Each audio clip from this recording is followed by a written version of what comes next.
Hello नमस्ते नमस्कार तपाईहरुलाई हार्दिक स्वागत गर्दैछु टुडे ब्रेकिङ न्यूजमा। म प्रदीप कनमाला। अहिले हेर्दाखेरि नेपालको परिस्थिति झन बिग्रिहालेको छ। के बिग्रिहालेको छ?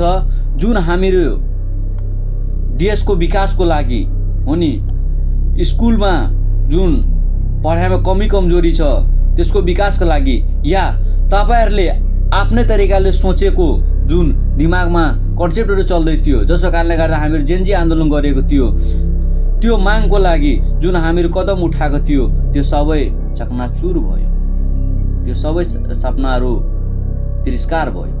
के शहीद हुनु, जेनजी आन्दोलन गर्नु र यति जनाको मृत्यु हुनु त्यो के हामीहरू त्यतिकै टाइम बिताइदियो? के उनीहरुको शहीद हुनु गलत थियो? के जेनजी आन्दोलन हुनु पनि नराम्रो थियो?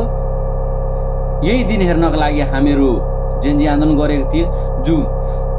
जुन भ्रष्टाचारी नेताहरूले अहिले कस्टडीमा लियो, पुलिस थानामा थुनमा गर्यो, फेरि त्यही नेताहरूलाई हात जोडेर गोड लागेर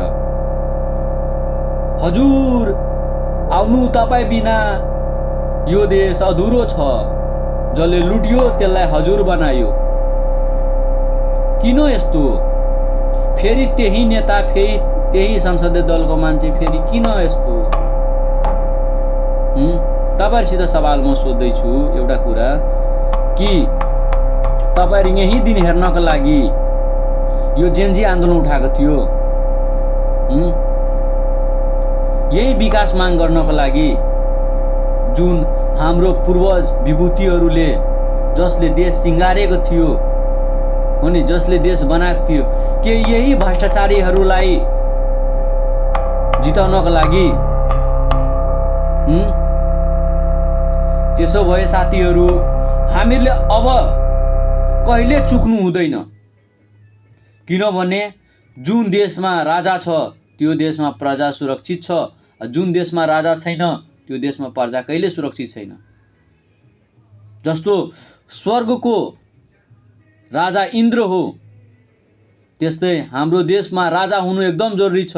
नत्र यस्तै चोर नेताहरू, फटाहरू, सिङ्गरहरू आएर गीत गाउँदै जान्छ, तपाईहरुको मनको पीडामा घाउमा मरम लगाउँदै देशलाई कंगाल गर्दै जान्छ,